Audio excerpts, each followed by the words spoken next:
Bonjour à tous et bienvenue sur ce plateau d'entretien. Pour ces numéros, nous recevons les directeurs pays des Young Diplomates Tchad, des Bello Yerimayaya. Bonjour. Bonjour. Bienvenue sur le plateau d'entretien. Merci. Alors, Young Diplomates Tchad est une ONG dont nous allons découvrir tout à l'heure ses objectifs et ses missions avec notre invité. Merci. Alors, pouvez-vous nous rappeler les principales raisons qui ont motivé à la création de cette ONG et ses missions, surtout en matière de la paix et de la sécurité? Je tiens d'abord à vous remercier pour cet honneur et je profite de votre canal pour vous présenter à vous et à tous les personnels de Manara TV mes sincères condoléances suite au décès de Madame Christelle. Merci. Et pour l'historique des Young Diplomates est une ONG internationale qui est partie d'abord sur la base d'une association qui a été créée en France. Et c'est une association qui a été créée dans le but de réunir les étudiants en relations internationales et géopolitiques dans l'optique de promouvoir tout ce qui est relations internationales, géopolitiques et la promotion, la recherche et la promotion de la paix, le droit humanitaire, le droit de l'homme. Et Young Diplomates s'est installé au Tchad à partir de 2016 avec d'abord un bureau région Afrique, puisqu'il y a un Tchadien qui faisait partie des membres fondateurs. Et après, la direction a décidé, n'est-ce pas, de déposer le dossier pour la procédure au niveau du ministère du Plan pour passer de l'association à ONG. Donc nous intervenons dans la recherche et la promotion de la paix, la promotion des relations internationales et géopolitiques, d'abord au niveau national et international. Il y a aussi la promotion des droits de l'homme et de temps en temps nous faisons aussi dans les actions humanitaires. Au cours de ces dernières années, organisé des activités, quelles étaient les plus marquantes et comment ont-elles impacté surtout la jeunesse tchadienne? Oui, au cours de ces dernières années, nous avons organisé plusieurs activités et Young Diplomates cherche à se démarquer des autres. Nous focalisons beaucoup plus dans des formations. Nous accompagnons des jeunes dans des formations dans divers domaines tels que le journalisme, la communication, les relations internationales et autres. C'est intéressant. Merci.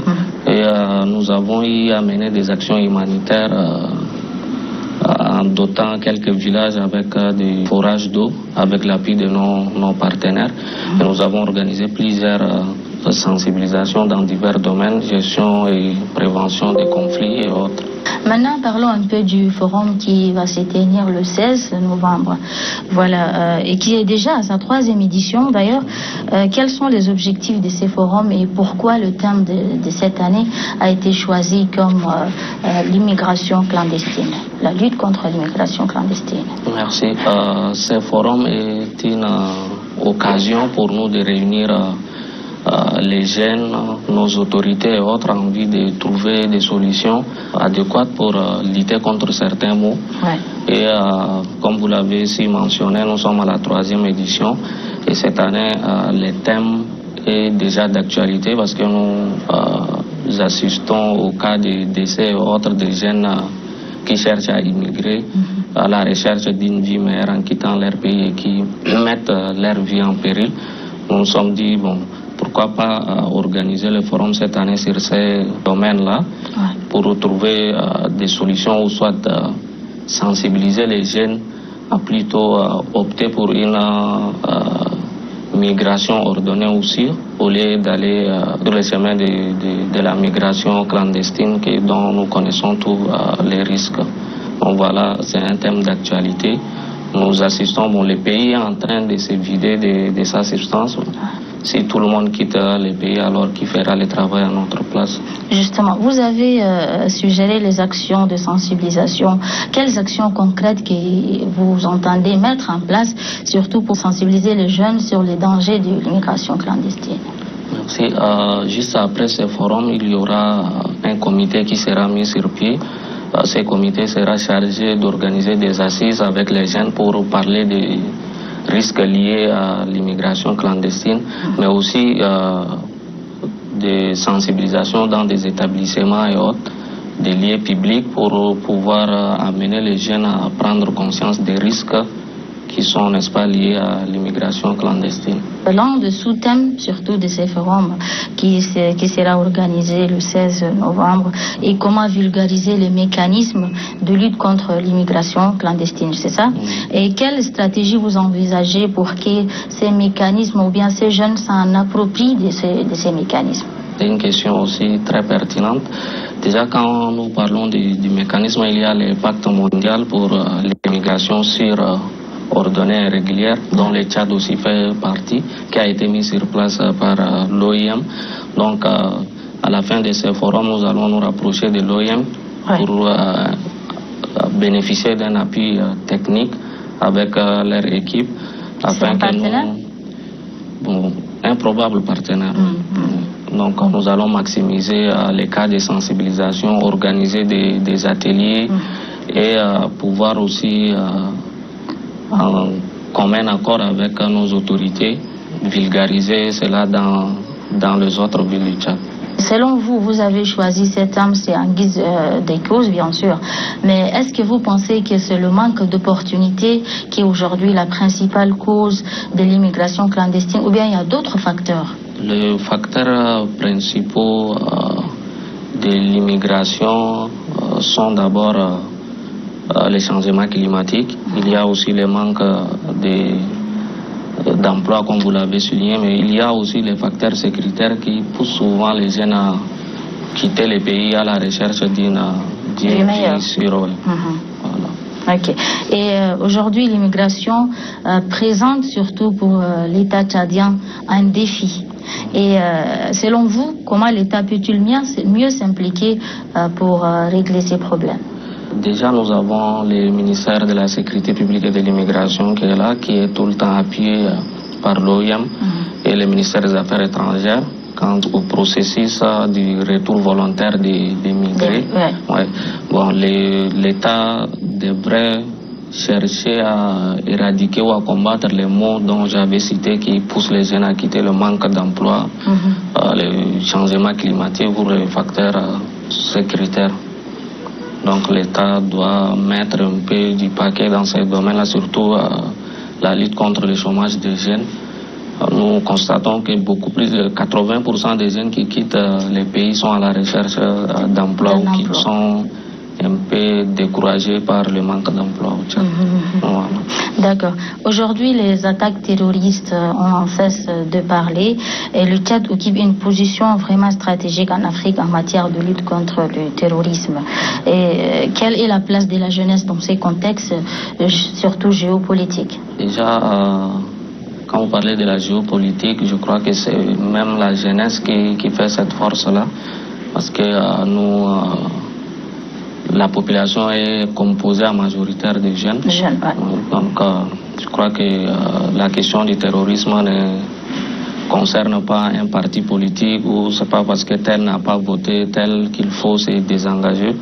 Il faudrait que tout le monde s'implique, surtout la jeunesse, dans cette bataille-là. Parce que c'est beaucoup plus les jeunes qui subissent le lavage des cerveaux et qui rejoignent les rangs des terroristes. Et là encore, nous pouvons citer le manque d'emploi toujours.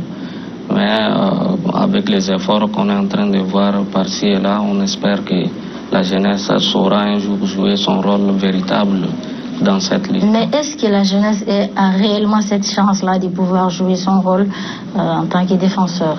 Oui, la jeunesse a cette chance-là. Il ne faut pas toujours attendre l'appel du gouvernement pour agir. C'est ce que nous voyons aujourd'hui avec les associations, les organisations de jeunes. Tous ceux-là sont en train de militer ou travailler d'arrache-pied pour que les pays soient non seulement à l'abri des attaques des terroristes, mais de tous les autres mots. Alors maintenant, la communauté internationale. Quel rôle la communauté internationale devrait jouer pour soutenir surtout les initiatives locales des jeunes? Nous savons tous que le gouvernement à lui seul ne peut pas parvenir à quoi que ce soit. Raison pour laquelle nous assistons à la naissance d'une multitude d'associations et autres qui certaines parviennent déjà à avoir de l'appui de la communauté internationale. Et je crois que cela doit être accentué. Bien vrai que nous ne maîtrisons pas, certaines associations ne maîtrisent pas encore les rouages des financements et autres qui sont, proposés par la communauté internationale. Visiblement, Young Diplomate accorde une importance, bien une place particulière à la femme, surtout dans ces forums qui se tiendra bientôt. Quel rôle spécifique que les jeunes femmes peuvent-elles jouer, surtout en termes de prévention de l'immigration clandestine? Nous avons une jeunesse qui est aussi composée à forte majorité de femmes. Et nous estimons aujourd'hui que la femme en tant qu'une mère, en tant qu'une sœur est beaucoup plus écoutée. En diplomatie, on dit que là où l'homme échoue, il faut envoyer la femme. Donc nous restons convaincus des capacités dont jouissent les femmes pour pouvoir convaincre les jeunes ou les sensibiliser à ne pas emprunter ces chemins de l'immigration clandestine. Donc à la fin du forum, le comité qui sera mis sur pied sera composé à forte majorité de femmes qui sont dotées d'une capacité de négociation très élevée. J'espère qu'elles auront en tout cas ces chances-là de pouvoir jouer aussi leur rôle ou bien leur part de responsabilité. Quelles sont vos attentes après ces forums, qui est déjà à sa 3e édition? Nos attentes après ce forum, c'est d'abord la prise de conscience des jeunes aux risques liés à l'immigration, la prise de conscience selon laquelle personne ne viendra développer notre pays à notre place. Quand on quitte un pays pour aller travailler dans un autre, ça s'appelle la fuite des cerveaux. Le pays est en train de se vider de sa substance. C'est valide. Voilà. Alors que le Tchad est on peut le considérer comme un jeune État qui essaye d'évoluer. Nous avons un président jeune avec un premier ministre qui est quasi jeune. Le gouvernement est composé. Voilà des facteurs qui nous prouvent que les jeunes ont leur place dans ces pays. Ils doivent faire de leur mieux pour que le pays puisse développer et non pas vider le pays. Les obstacles n'en manquent pas surtout. Comment Young Diplomate gère-t-elle les obstacles et quels sont vos besoins pour développer davantage vos actions? Young Diplomate depuis 2019 rencontre des obstacles comme vous l'avez si évoqué. Ça ne manque pas. Les obstacles sont beaucoup plus du côté financement. Ok, d'abord, avant que vous ne continuiez, le forum a été prévu sinon du 15 au 16. Et là, du coup, vous dites que est-ce que c'est à cause de ces obstacles? Oui. Vous allez organiser en une seule journée? Oui, le forum était prévu pour la date du 15 au 16. Mais nous rencontrons des difficultés au niveau financier, comme je l'avais dit. Donc nous avons bien voulu retenir une seule date qui est le 16 novembre, dont le forum se déroulera sur une seule journée. Donc c'est un peu difficile d'avoir des financements ces derniers temps. C'était depuis 2019 avec l'avènement de Covid. Young Diplomate a perdu certains de ses partenaires. Donc nous essayons malgré nous de faire les choses, de participer au moins pour un Tchad meilleur. Et les éditions précédentes étaient aussi organisées en une seule journée ou bien en plusieurs jours? Les éditions précédentes étaient organisées en 2 jours. La dernière édition était organisée sur 3 jours. Et vous avez quand même pu obtenir les résultats que vous avez espérés, n'est-ce pas? Oui, nous avons, parce qu'après chaque forum, nous mettons en place un mécanisme, un système de suivi. Donc nous avons vu qu'il y a... Comment ça a impacté les jeunes, surtout la jeunesse tchadienne? Merci. Lors de la dernière édition, portait sur la sécurité et le développement, nous avons réussi à mobiliser des jeunes qui, ce sont après le forum, ce sont des jeunes qui ont revêtu les costumes d'ambassadeurs pour sensibiliser leur entourage sur l'importance de la paix et puis le développement. Et nous espérons cette fois encore, avec ce thème qui est d'actualité, pouvoir impacter les jeunes de la même manière. Ok, parlant de jeunes, quel message aimeriez-vous passer à ces jeunes qui pensent que leur avenir est plus meilleur ailleurs qu'au Tchad? Mon message c'est que nul n'est heureux que chez soi. C'est notre pays. En tant que jeunes, on devrait prendre cette responsabilité de pouvoir aider les pays à avancer ou de pouvoir aider nos autorités. Le fait de quitter... Et non fuir. Les non fuir, effectivement. Ouais. Voilà, quitter les pays avec tous les savoirs, aller mettre ça au service d'un autre pays, c'est un peu... C'est un manque à gagner. Voilà, c'est aussi pour moi participer à maintenir le Tchad dans une position qui ne devrait pas être la sienne. Il faut justement que les jeunes prennent conscience, comme vous venez de le dire, parce qu'il y a beaucoup qui perdent la vie en tentant d'être là-bas. Et quel message pour conclure, hein, nous sommes déjà arrivés au terme de cet entretien. Que souhaiteriez-vous dire aux autorités et à la société civile pour renforcer la lutte contre ces phénomènes? Nous devrons maximiser la sensibilisation et à nos autorités, nous avons une force de défense et de sécurité qui est bien équipée, qui est bien formée. Et le Tchad aujourd'hui sert aussi de couloir pour certains migrants qui transitent depuis le Niger et continuent vers le Maghreb. Et c'est vraiment un risque parce que, comme vous l'avez dit, beaucoup de jeunes ont perdu la vie dans les déserts. Donc, je crois qu'il est de la responsabilité du gouvernement aussi de renforcer la sécurité dans cette partie-là. Et à nos organisations de la société civile de maximiser la sensibilisation, de faire prendre conscience aux jeunes, les meilleurs se trouvent au Tchad pour les Tchadiens. Merci beaucoup, merci d'avoir répondu à toutes nos questions et nous vous souhaitons vraiment beaucoup de chance pour la prochaine édition du Forum d'engagement des jeunes qui se pointe déjà à l'horizon. Merci, c'est un honneur pour nous et puis voilà, nous souhaitons bon vent à Manara qui laisse déjà ses empreintes dans le domaine de la communication. Merci. Merci beaucoup. Merci. Voilà, mesdames et messieurs, comme vous l'auriez constaté, nous sommes déjà arrivés à la fin de ce plateau d'entretien.